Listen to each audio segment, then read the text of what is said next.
बिस्मिल्लाहिर्रहमानिर्रहीम। आज हमारे चैप्टर नंबर 10 का लेक्चर 4 है, जो कि बीटा एलिमिनेशन और अदर रिएक्शन, कुछ और रिएक्शन है उनके हवाले से है।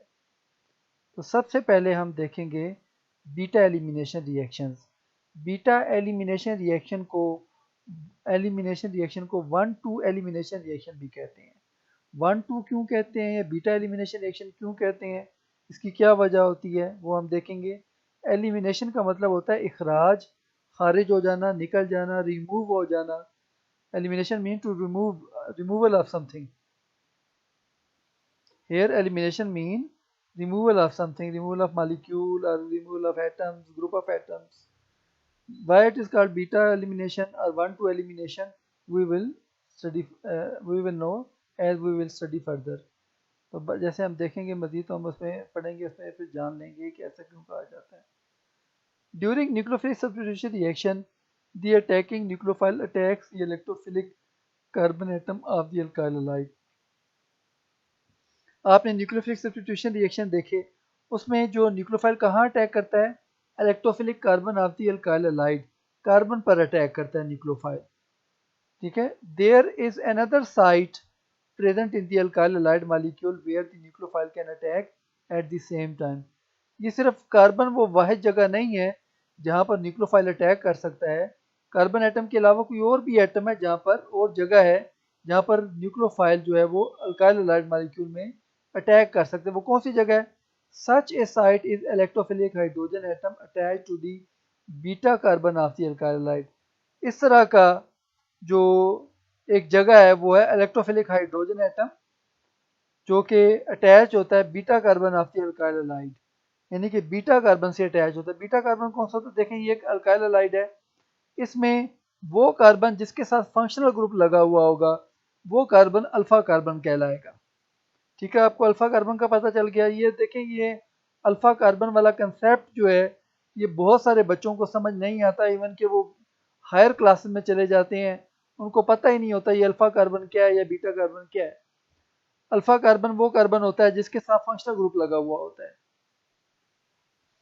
ठीक है, फंक्शनल ग्रुप के साथ जो कार्बन अटैच होता है वो कार्बन अल्फा कार्बन होता है। उससे अगला जो कार्बन होगा वो बीटा कार्बन होगा। बीटा कार्बन ज़्यादा भी हो सकते हैं, ये मैं आपको वाज़ेह बता दूं। ठीक है, तो फंक्शनल ग्रुप के साथ जो कार्बन अटैच होगा वो अल्फा, उससे आगे वाला कार्बन बीटा। बीटा कार्बन पर जो हाइड्रोजन होगा वो बीटा हाइड्रोजन कहलाएगा। अल्फा कार्बन पर जो हाइड्रोजन होगा वो अल्फा हाइड्रोजन कहलाएगा। तो हम बात कर रहे थे कि यहाँ पर इस अल्काइल हैलाइड के मॉलिक्यूल में एक और भी जगह है जहाँ पर न्यूक्लियोफाइल जो है वो अटैक कर सकता है। वो जगह कौन सी है? बीटा कार्बन के ऊपर अटैच हाइड्रोजन एटम। तो ये हाइड्रोजन एटम वो जगह है जहाँ पर न्यूक्लियोफाइल अटैक कर सकता है। When the attack take place on hydrogen, जब हाइड्रोजन पे अटैक होता है, अटैक मैंने आपको पहले भी बताया था, अटैक का मतलब बॉन्ड फॉर्मेशन है यहाँ पर। ठीक है, तो अटैक से मुराद वो हमला नहीं है जो हम जंगों में देखते हैं या हम क्राइम में देखते हैं, जराइम जो करते हैं लोगों में। ये हमले से मुराद जो है वो बॉन्ड फॉर्मेशन है। जब बॉन्ड फॉर्मेशन होती है हाइड्रोजन के साथ, we get alkene instead of substitution product. हमें अल्कीन मिलती है बजाय इसके हमें सब्स्टिट्यूशन प्रोडक्ट मिले। जब हाइड्रोजन पे अटैक होगा तो यहाँ पर अल्कीन मिलेगी हमें, ये नहीं मिलेगा कि हाइड्रोजन पे अटैक हुआ और यहाँ पे हेलोजन निकल गया, जो सब्स्टिट्यूशन प्रोडक्ट मिल गया। नहीं, यहाँ पर डबल बॉन्ड आ जाएगा। इसको जो है मॉलिक्यूल, यहाँ से हाइड्रोजन रिमूव होगा, यहाँ से ब्रोमीन रिमूव होगा, मॉलिक्यूल ऑफ HBr रिमूव हो जाएगा। These reaction take place simultaneously. Simultaneous का मतलब होता है एट द सेम टाइम, बैक वक्त, एक ही वक्त में। These reaction take place simultaneously, बैक वक्त होते हैं, with substitution reaction and often compete with them.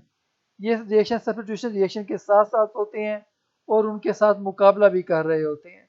एक तरफ सब्स्टिट्यूशन रिएक्शन चल रहा होता है और दूसरी तरफ एलिमिनेशन रिएक्शन चल रहा होता है।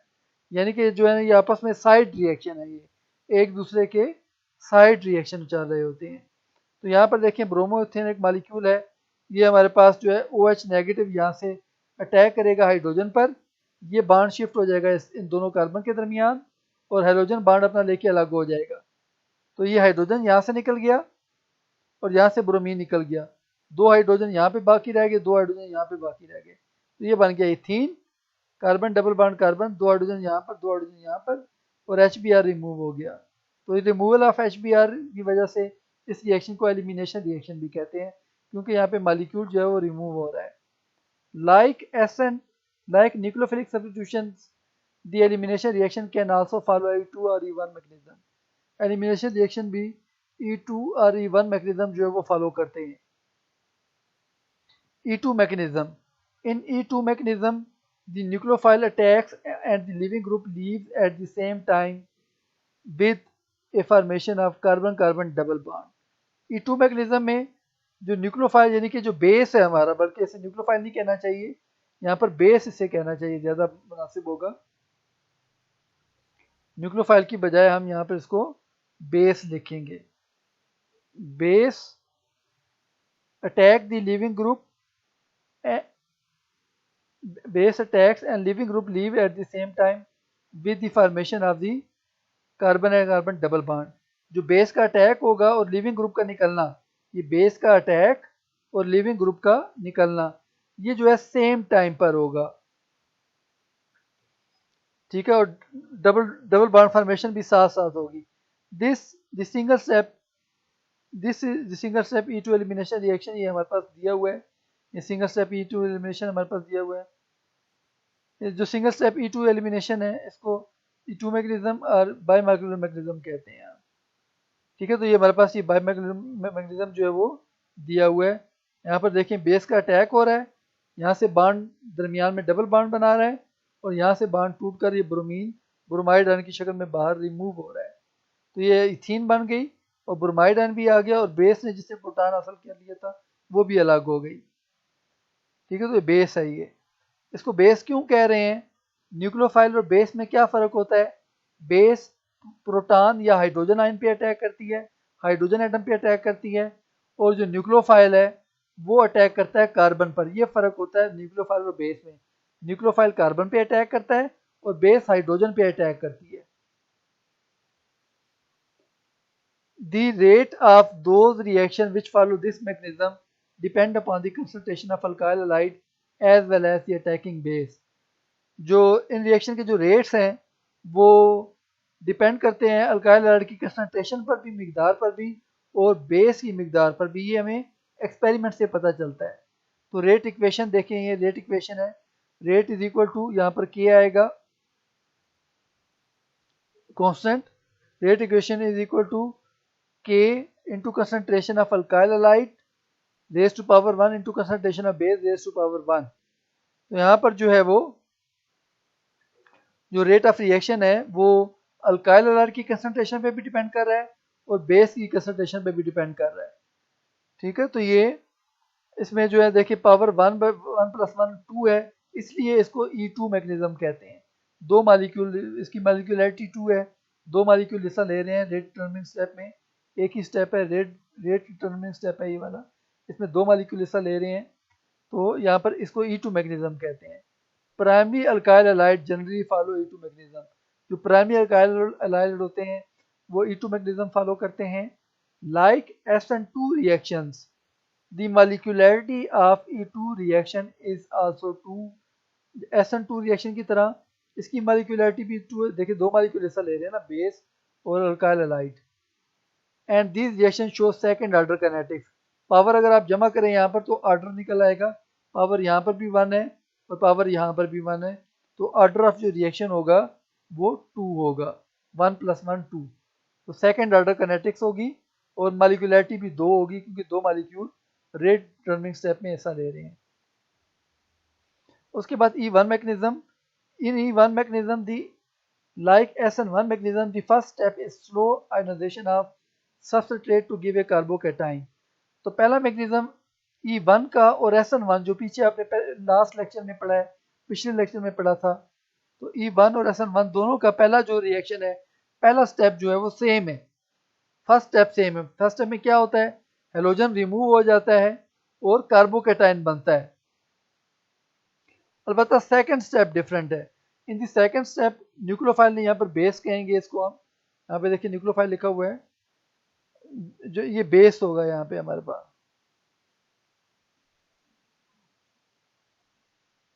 Base attacks on hydrogen to give an alkene as product. जो बेस है वो अटैक करता है हाइड्रोजन पर, कार्बन पे अटैक नहीं करता। यहाँ आपको याद होगा कि वहाँ पर जो OH नेगेटिव आयन था वो अटैक कर रहा था यहाँ पे कार्बन पर, अबव एंड बिलो साइड, दोनों साइड अपोजिट साइड से अटैक कर रहा था। यहाँ पर बेस जो है वो हाइड्रोजन पे अटैक करेगा।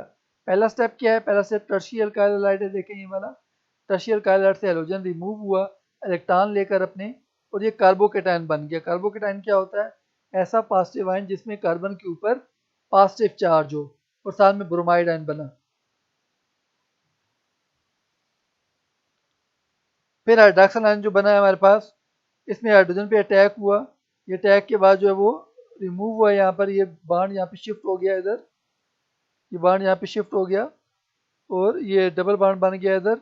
और ये देखें यहाँ पर ये एक हाइड्रोजन निकल गया, दो हाइड्रोजन बच गए यहाँ पर, ठीक है, दो हाइड्रोजन बच गए यहाँ पर, ये दो हाइड्रोजन आ गए, फिर डबल बॉन्ड यहाँ पे आ गया और दो मिथाइल ग्रुप, इस कार्बन के ऊपर दो मिथाइल लगे हुए हैं, ये दो मिथाइल इस कार्बन के ऊपर आ गए, तो ये बन जाएगा 2 मिथाइल प्रोपीन। आपकी बुक में हो सकता है पुरानी जो किताबें हैं, जो ओल्ड बुक्स हैं, यानी कि ओल्ड एडिशन है बुक के, उनमें यहाँ पे नाम गलत लिखा हुआ है, ब्यूटीन लिखा हुआ है, गलत नाम है। इसका नाम असल में 2 मिथाइल प्रोपीन होगा, प्लस में वाटर बन जाएगा। OH नेगेटिव हाइड्रोजन लेगा तो वाटर बना देगा। तो इसके बारे में हम पढ़ते हैं अब। E2 mechanism is unimolecular mechanism and rate of those reaction which follow this mechanism depend upon the concentration of alkyl halide molecule। E1 mechanism जो है ये यूनिमॉलिक्यूलर मैकेनिज्म है। इसमें एक जो मॉलिक्यूल है वो जो है जो रेट डिटरमिनिंग स्टेप है, स्लो स्टेप है, इसमें एक मॉलिक्यूल हिस्सा ले रहा है। तो यहाँ इसका भी जो मतलब है जो मॉलिक्यूलरिटी है वो 1 है, इसलिए इसको यूनिमॉलिक्यूलर मैकेनिज्म कहते हैं। और वो जो रिएक्शन जो ये मैकेनिज्म फॉलो करते हैं वो सिर्फ अल्काइल हैलाइड की कंसंट्रेशन पे डिपेंड करते हैं। तो रेट इक्वेशन जो होगी वो बराबर होगी, यहाँ पर K आएगा, rate equation is equal to K multiply, rate is equal to K into concentration of alkyl halide. Tertiary alkyl halide follow E1 mechanism. जो टर्शी अल्काइल हैलाइड देखिए, टर्शी अल्काइल हैलाइड है, कार्बन के साथ 1, 2 और 3 alkyl group लगे हुए हैं, ये टर्शी कार्बन है, टर्शी अल्काइल हैलाइड है। तो tertiary alkyl halide follow E1 mechanism. Other reaction shown by alkyl halide are as follow. और रिएक्शन कौन से हैं जो अल्काइल हैलाइड शो करते हैं? वो ये हैं। Number 1 Wurtz synthesis. ये रिएक्शन बोर्ड में शॉर्ट क्वेश्चन आया हुआ है, ये मैंने एक्सरसाइज में नहीं दिया हुआ, इधर यहाँ पे नहीं दिया हुआ, तो ये बोर्ड में शॉर्ट क्वेश्चन आए हुए हैं। Wurtz synthesis, alkyl halide react with sodium in ether solvent to give alkyne.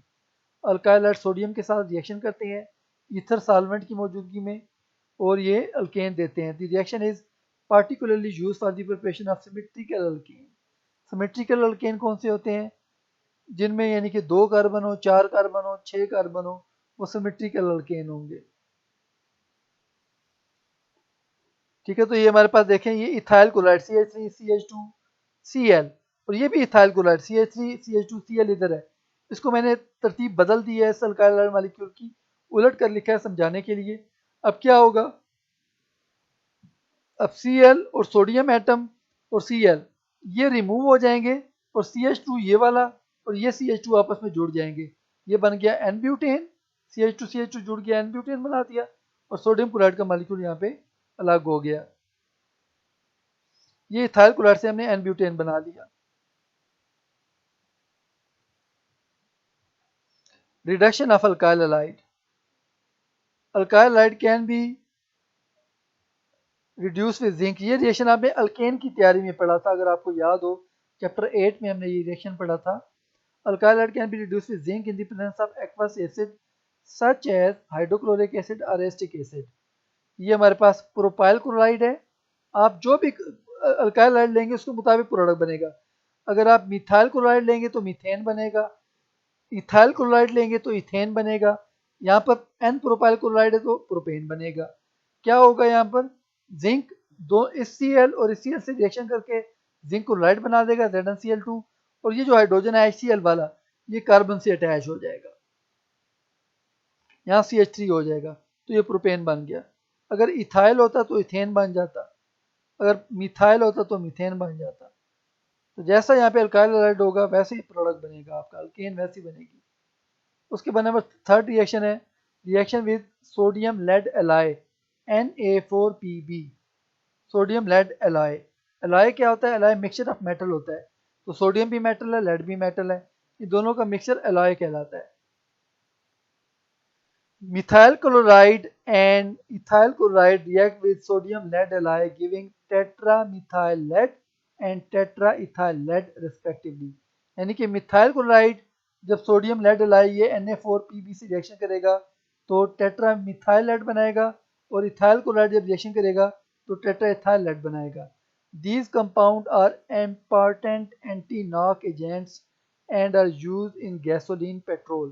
ये एंटी नॉकिंग एजेंट हैं और ये पेट्रोल में इस्तेमाल होते हैं, ताकि पेट्रोल में जो इंजन की जो ख़राब पेट्रोल होता है, गंदा पेट्रोल होता है, उसकी वजह से इंजन में जो मतलब आवाज़ें आती हैं, उन आवाज़ों को कम करने के लिए ये टेट्रा इथाइल लेड या टेट्रा मिथाइल लेड डाला जाता है। ये टेट्रा इथाइल लेड मिथाइल क्या करता है? ये जो रिएक्शन होते हैं मतलब है पेट्रोल के इंजन के अंदर, उनको स्मूथ कर देता है, उनको हमवार बना देता है और आवाज़ें आना बंद हो जाती हैं इंजन के अंदर। ये हमारे पास मिथाइल क्लोराइड 4 मोल है, ये हमारे पास सोडियम और लेड का एलॉय है। तो क्या होगा? सोडियम और क्लोरीन आपस में मिल जाएंगे और जो मिथाइल और लेड आपस में कंबाइन हो जाएंगे, तो ये टेट्रा मिथाइल लेड TML बन गया, 4NaCl मालिक्यूल। ये फार्मूला यूनिट्स अलग हो गए। उसके बाद जो है वो 4 moles of ethyl chloride plus sodium lead alloy, sodium will combine with chlorine and ethyl group will combine with lead, tetraethyl lead will form and 4 formula units of NaC, 4 moles of NaCl will form। ठीक है, तो short question है, what is difference between base and nucleophile. ये लिखा हुआ है, base neutral nuclear species होती है जो अटैक करती है प्रोटॉन या हाइड्रोजन एटम के ऊपर। ठीक है, ये बेस जो होती है ये हाइड्रोजन एटम पे अटैक करती है। पहले भी आपको बताया था, मैंने अभी रिएक्शन में पढ़ाया है जब आपको, तब भी बताया था कि हाइड्रोजन पे अटैक करती है। न्यूक्लियोफाइल जो है वो न्यूट्रल या नेगेटिवली चार्ज स्पीशीज है जो कि अटैक करती है कार्बन एटम के ऊपर SN1 और SN2 मैग्नीज्म के, जैसे आपने SN1 SN2 मैग्नीज्म में देखा है। न्यूक्लियोफाइल कार्बन पे और बेस प्रोटॉन पे अटैक करती है। तो कन्वर्ट इसमें जो है ethyl chloride into ethane and butane, ethyl chloride को इथेन और ब्यूटेन में कन्वर्ट करें आप। तो ये हमारे पास देखें, ये इथाइल क्लोराइड है, इससे ब्यूटेन तो बन गया, लेकिन ये प्रोपाइल क्लोराइड है। आप इसकी जगह इथाइल ये वाला जो कार्बन है ये रिमूव कर देंगे, ये कार्बन आपने ख़त्म कर देना है, इथाइल क्लोराइड बन जाएगा साथ ही। ठीक है, ये कार्बन जो आप ख़त्म कर देंगे तो यहाँ पर ये कार्बन भी, यहाँ से भी ये कार्बन निकाल देंगे, बॉन्ड भी निकाल देंगे, तो CH3 इथेन बन जाएगा। इथाइल क्लोराइड लेंगे ना आप, ऊपर इथाइल क्लोराइड ले रहे हैं, यहाँ भी इथाइल क्लोराइड लेंगे, जब इथाइल क्लोराइड लेंगे यहाँ पे इथेन बन जाएगा प्रोपेन की बजाय। तो दोनों यहाँ पे क्वेश्चन नंबर 2 का आंसर है। How anti knocking agent are prepared from alkyl halide. Anti knocking agent alkyl halide से कैसे तैयार होते हैं? तो ये anti knocking agent alkyl halide से तैयार करने का तरीका है। ये शॉर्ट क्वेश्चन आप लिख लेंगे। Write two differences between E1 E2 mechanism, इन दोनों में डिफरेंस लिखें। E1 जो है 2 स्टेप है, E2 1 स्टेप होता है। तो इन दोनों के जो ऑर्डर वो जो रेट इक्वेशन लिख लेंगे आप, इसकी रेट इक्वेशन दी हुई है यहाँ पर, ये E1 की है और यहाँ पर इसकी जो है E2 की रेट इक्वेशन दी हुई है, ये लिख लेंगे आप थोड़ा सा। तो प्राइमरी अल्काइल हैलाइड जो होते हैं E2 फॉलो करते हैं, टर्शियरी अल्काइल हैलाइड जो होते हैं वो E1 फॉलो करते हैं। ये एक और डिफरेंस आ गया, तो 3 डिफरेंस आपको मैंने बता दिए। उसके बाद एक और क्वेश्चन जो यहाँ पर नहीं दिया हुआ, जो बोर्ड में आया हुआ है, what is Wurtz synthesis. Synthesis कहते हैं तैयारी को, प्रिपरेशन को। What is Wurtz synthesis. तो वुड सिंथेसिस ये दिया हुआ है, ये बोर्ड में रिएक्शन आया हुआ है, बोर्ड के एग्ज़ाम में।